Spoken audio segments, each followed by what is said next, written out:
O rapaz com nódoas negras sentado na última fila da aula de química avançada não era apenas mais um alvo para a elite da escola. Era o único filho do homem que era dono secreto da polícia, do presidente da Câmara e da própria cidade. Quando os rapazes dourados ultrapassaram os limites, não arruinaram apenas uma hierarquia de liceu. Começaram uma guerra. A Oak Ridge Preparatory Academy era uma fortaleza de vidro e era um lugar onde as famílias mais ricas de Lisboa enviavam os seus filhos para serem formados para futuros em universidades de renome. O estacionamento era um mar de Porsches, Range Rovers e Teslas. Os corredores cheiravam a perfume caro e a direito de nascença. Neste ecossistema de privilégio extremo, o Léo Russo era um fantasma. Aos 17 anos, Léo era alto, mas encurvado, escondendo os seus ombros largos sob camisolas largas e desbotadas. O seu cabelo escuro caía sempre ligeiramente sobre os olhos, obscurecendo o olhar aguçado e calculista que herdara do pai. Ele não usava marcas de designer. Não ia às festas de fim de semana nas praias algarvias ou às coberturas no centro da cidade. Andava pelos corredores com um silêncio calculado, carregando um caderno de esboços de couro surrado, falando apenas quando era chamado. Os alunos da Oak Ridge assumiam que ele era um caso de caridade, um miúdo com bolsa de estudos de um bairro mais pobre que, de alguma forma, tinha tido sorte em entrar no seu círculo de elite. Eles não podiam estar mais errados. O pai de Léo, o Vitor Russo, não tinha apenas dinheiro. Ele tinha poder, o tipo de poder aterrador e manchado de sangue que não aparecia na lista da Forbes. Vitor era o chefe do Sindicato de Lisboa, um homem cujo nome sussurrado fazia os detetives mais experientes olhar para trás. Mas Vitor tinha uma regra estrita e inquebrável para o filho: mantente invisível. O mundo civil é um palco, Leonardo. Vitor tinha lhe dito anos antes, a sua mão pesada e com anéis pousada no pequeno ombro de Léo, no seu escritório de mogno cheio de fumo. Deixa-os pensar que não és nada. No momento em que eles souberem quem és, ou te temerão ou usarão. Tu vais à escola. Tire as tuas notas. Volta para o nosso mundo. E assim, Léo desempenhava o seu papel impecavelmente. Absorvia os olhares de desdém, os empurrões no corredor e os sussurros cruéis, mas os ecossistemas de liceu exigem um degrau inferior. E na Oak Ridge, esse lugar foi designado a Léo por o Tiago Harrington. Tiago era o rapaz dourado intocável, capitão da equipa de rugby, herdeiro de uma enorme fortuna imobiliária e filho do deputado João Harrington. Tiago era arrogante, vicioso e profundamente inseguro, mascarando as suas falhas com um carisma aterrador. Era uma terça-feira fria de novembro, quando as provocações passaram de passivas para físicas. Léo estava sentado sozinho na cantina, a desenhar a arquitetura brutalista do pátio, quando uma sombra caiu sobre a sua mesa. Tiago, ladeado pelos seus dois capangas corpulentos, o Bruno e o Carlos, estava lá a sorrir. Belos desenhos. Aberração, sibilou Tiago, arrancando o caderno de esboços das mãos de Léo. Léo não se levantou. Manteve os olhos fixos no grão da mesa. Devolve-o, Tiago. Oh, ele fala, riu o Bruno, encostando-se pesadamente à mesa. Tiago folheou as páginas, o seu rosto contorcendo-se em falso desprezo. O que é este lixo escuro e deprimente? Vais atirar para a escola na próxima semana? Russo? Com um movimento casual do pulso, Tiago atirou o caderno de esboços para uma tigela de sopa de tomate meio comida numa bandeja próxima. O líquido vermelho espesso encharcou as páginas delicadas de carvão instantaneamente. A mandíbula de Léo contraiu-se. Os músculos dos seus antebraços contraíram-se. Um instinto letal incutido no seu ADN gritava-lhe para agarrar Tiago pela garganta e esmagar a sua cara perfeita e sorridente no linóleo. Ele conseguia fazê-lo. Os capangas do seu pai tinham lhe ensinado combate corpo a corpo desde os 10 anos. Levaria exatamente 3 segundos para partir a mandíbula de Tiago. Mantente invisível. Léo suspirou lentamente, desenrolou os punhos e levantou.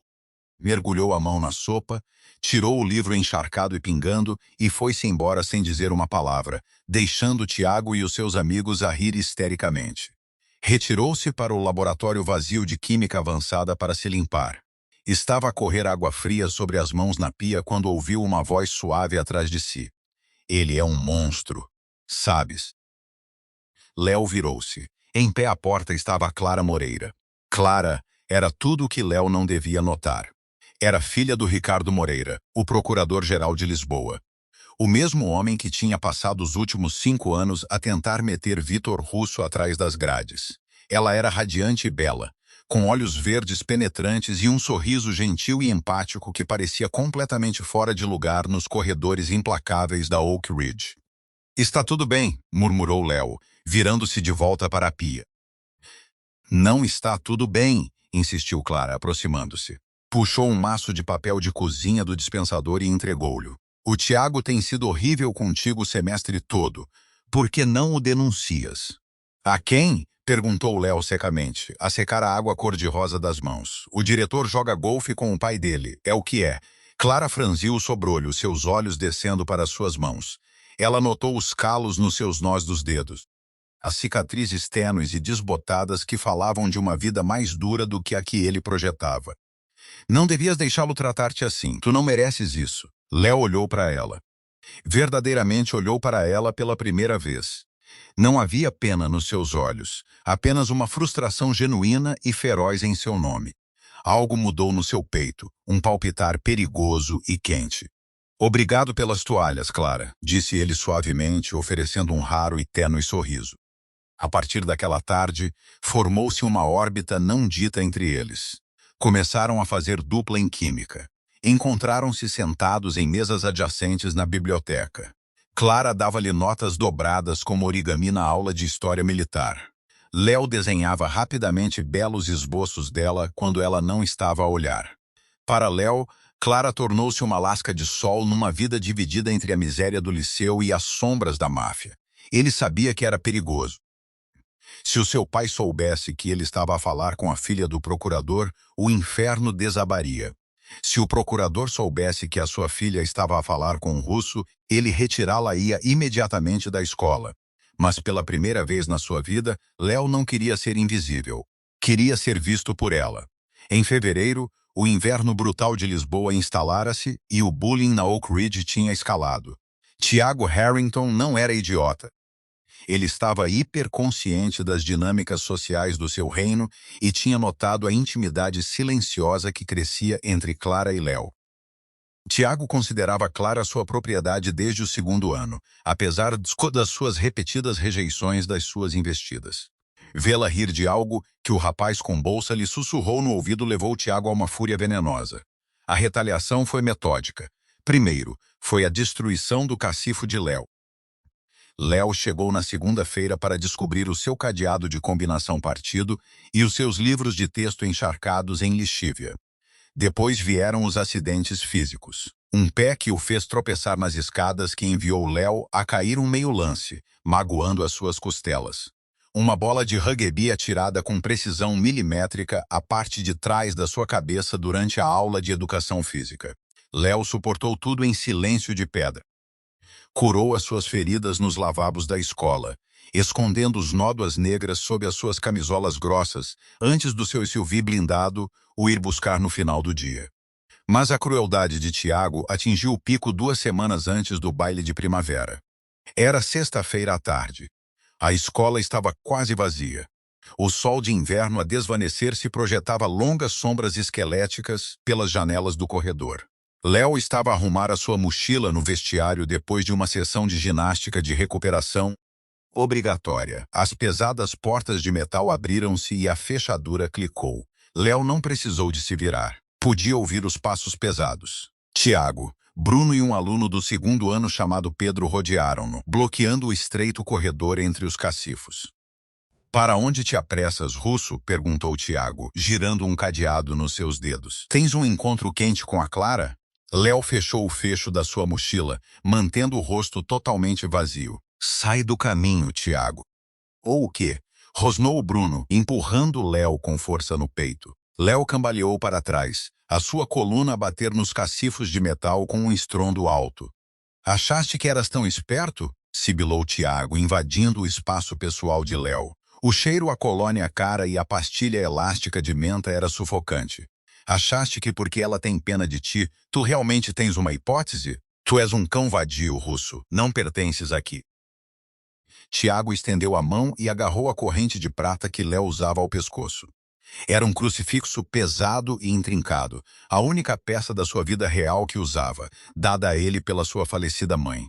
Os olhos de Léo escureceram. A temperatura na sala pareceu baixar. "Tira a mão daí. Faz-me", desafiou Tiago, puxando a corrente com força. Os elos de prata partiram-se.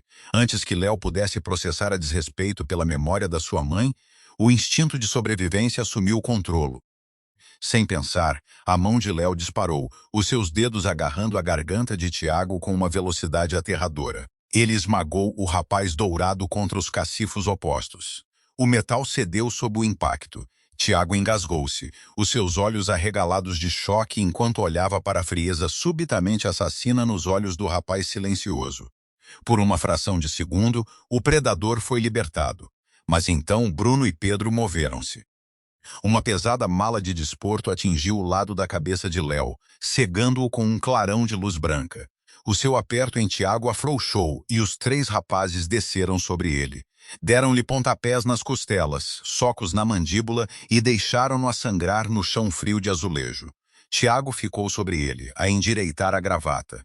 O seu rosto corado de adrenalina e orgulho ferido.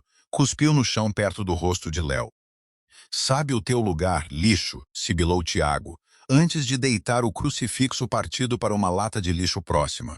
Os 3 saíram, a rir nervosamente, deixando Léo na escuridão. Levou 20 minutos a Léo para se levantar. As suas costelas gritavam a cada respiração, e um corte profundo acima da sua sobrancelha esquerda pingava sangue para o seu olho. Ele tirou o crucifixo da sua mãe do lixo, apertando-o na sua palma machucada. Contornou o seu ponto de recolha habitual, sabendo que o motorista, o Domingos, faria perguntas. Em vez disso, Léo caminhou 5 quilômetros na chuva gelada até a propriedade russo, esgueirando-se pela entrada de serviço traseira. Pensou que tinha chegado ao seu quarto sem ser visto. Estava sentado na beira da sua enorme cama de dossel, a pressionar uma toalha molhada na sua sobrancelha a sangrar, quando a pesada porta de carvalho se abriu lentamente. Em pé à porta estava Vitor Russo. Vitor era um homem enorme, imponente não apenas pelo seu tamanho físico, mas pela pura gravidade da sua presença. Usava um fato de 3 peças personalizado que custava mais do que a maioria dos carros. O seu cabelo escuro penteado para trás, um charuto a fumegar na sua mão esquerda. Os olhos escuros de Vitor fixaram-se no rosto machucado e ensanguentado do filho. O silêncio na sala tornou-se absoluto, pesado e sufocante. Léo engoliu em seco, baixando a toalha. "Caí", mentiu, a sua voz rouca. "Escorreguei no gelo lá fora do ginásio." Vitor não disse uma palavra. Entrou na sala, fechando a porta suavemente atrás de si. Caminhou até ao filho, os seus sapatos de couro italiano polidos não faziam som no tapete persa. Estendeu uma mão forte e com cicatrizes, e virou gentilmente o queixo de Léo para cima, examinando o corte na sua testa, o inchaço da sua mandíbula e o roxo escuro a florescer ao longo da sua maçã do rosto. "Gelo não deixa marcas de nós dos dedos, Leonardo", disse Vitor. A sua voz era um murmúrio baixo e aterrador, desprovido de raiva, mas vibrando com uma calma letal e gelada. Léo desviou o olhar. "Pai, por favor." "Não é nada. Só uns tipos na escola." Vitor largou o queixo do filho e deu uma longa tragada no seu charuto. Exalou a fumaça para o teto. "Eu disse-te para te manteres invisível. Não te disse para seres uma vítima. Se eu reagir, eles vão investigar-me. Eles vão investigar-nos", argumentou Léo, a gemer enquanto uma dor aguda lhe disparava nas costelas. "Estou a seguir as tuas regras." Vitor olhou para a corrente de prata apertada na mão de Léo. Reconheceu instantaneamente o crucifixo da sua falecida esposa. A mandíbula do Dom contraiu-se, um pequeno músculo quase imperceptível a mexer-se perto da sua têmpora. "Quem?" perguntou Vitor suavemente. "Eu tratei disso, está tudo bem. Não te vou perguntar uma segunda vez, Léo. Dá-me um nome." Léo sabia o que aconteceria se desse o nome ao seu pai. Tiago Harrington desapareceria. Não seria uma surra. Seria um corpo no fundo do lago Michigan. "Não", disse Léo firmemente, olhando seu pai aterrador nos olhos. "Esta é a minha vida, a minha escola. Vou lidar com isso à minha maneira." Vitor olhou para ele por um longo e tenso momento. Então, surpreendentemente, deu um aceno lento e sombrio. Muito bem. Manda o Dr. Ares coser esse olho. Se vai sangrar, não vai sangrar nos meus tapetes. Vitor virou-se e saiu da sala. Léo pensou que tinha vencido a discussão. Pensou que o assunto estava encerrado. Ele não conhecia o seu pai. Assim que Vitor chegou ao corredor, tirou um telemóvel descartável do bolso interior e discou um número. A linha atendeu ao primeiro toque. Domingos, disse Vitor, a sua voz descendo para a cadência aterradora do chefe do sindicato. O meu filho chegou a casa coberto de sangue hoje. Ele não me quer dar um nome. Compreendido, chefe, veio a resposta rouca do outro lado. O que precisa? Quero as imagens de segurança da Oak Ridge Preparatory retiradas das últimas 48 horas. Todos os corredores, todos os vestiários, todos os estacionamentos. Quero um dossiê sobre cada aluno com quem o meu filho interage. Vitor fez uma pausa, os seus olhos a ficarem tão duros e pretos como obsidiana. Descobre quem pôs as mãos no meu sangue. E Domingos? Sim, chefe. Prepara a cave. Demorou a Domingos exatamente 4 horas para adquirir as imagens de segurança da Oak Ridge Preparatory. Uma breve e aterradora conversa num beco atrás de uma lanchonete com o chefe de TI da escola, juntamente com um envelope contendo 10.000 euros em dinheiro não rastreado, garantiram que os ficheiros encriptados fossem entregues sem uma única pergunta.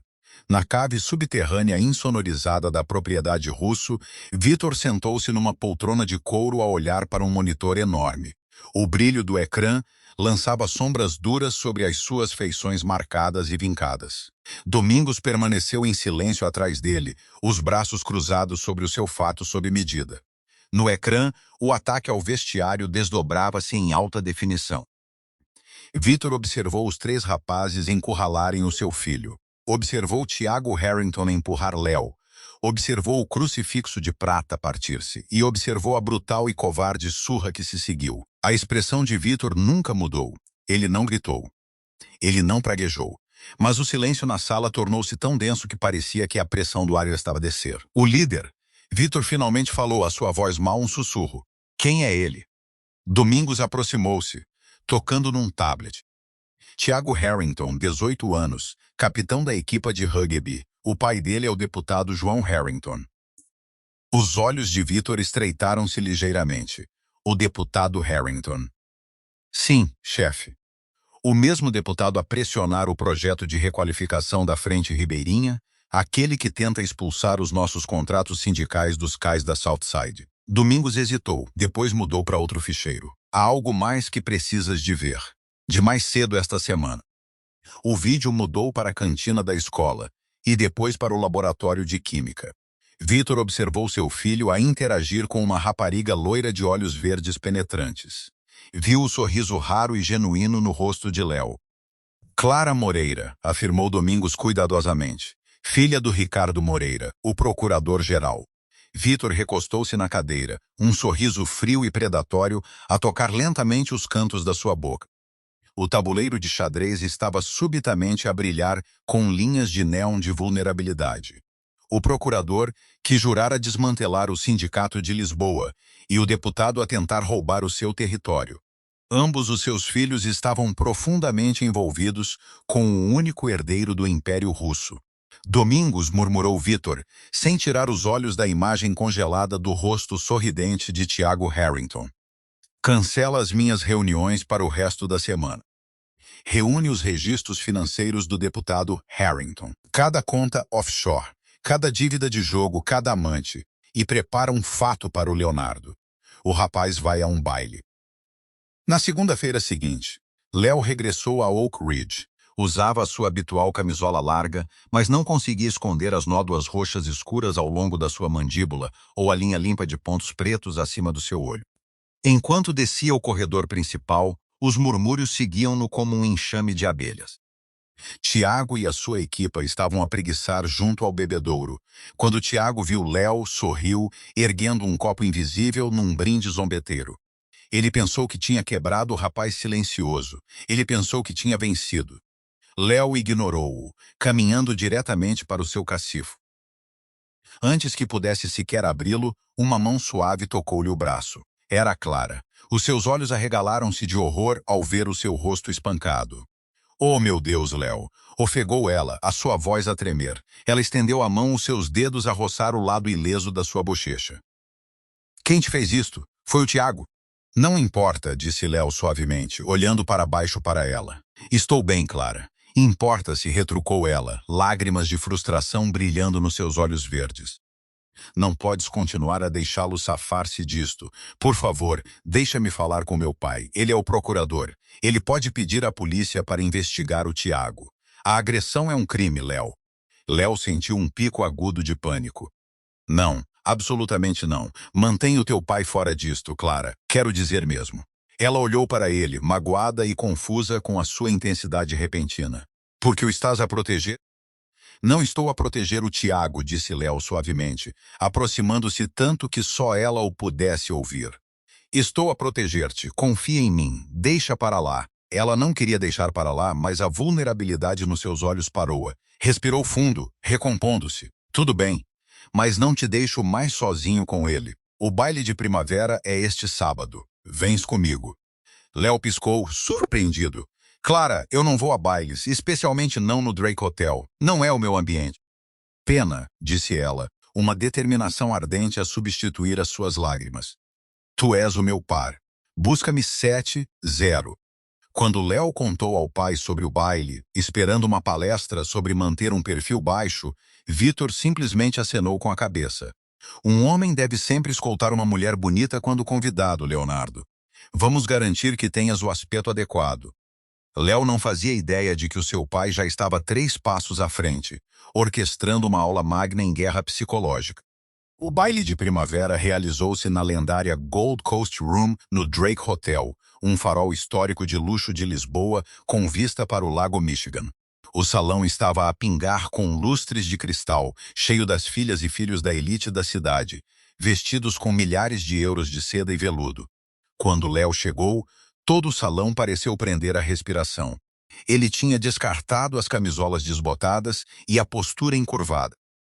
Esta noite, usava um smoking Brioni preto meia-noite feito à medida, perfeitamente adaptado aos seus ombros largos. O seu cabelo escuro estava perfeitamente penteado, e os nódoas negras no seu rosto tinham desvanecido para uma sombra tênue, dando-lhe um toque de beleza selvagem e perigosa. Ele caminhava com a confiança aterradora e sem esforço de um verdadeiro russo. Ao lado dele, Clara parecia deslumbrante num vestido verde esmeralda, o seu braço entrelaçado com o dele. Tiago Harrington estava junto à escultura de gelo, um copo de uísque contrabandeado na mão. Quando viu Léo, o seu rosto ficou vermelho como beterraba de raiva. Ele não suportava. O rapaz com bolsa estava a ofuscá-lo, a andar de braço dado com a rapariga que Tiago sentia que possuía. Durante 2 horas, Tiago consumiu-se à distância. Mas à medida que o relógio se aproximava das 11, ele agiu. Léo e Clara tinham saído para uma das varandas privadas de mármore para escapar ao calor sufocante do salão.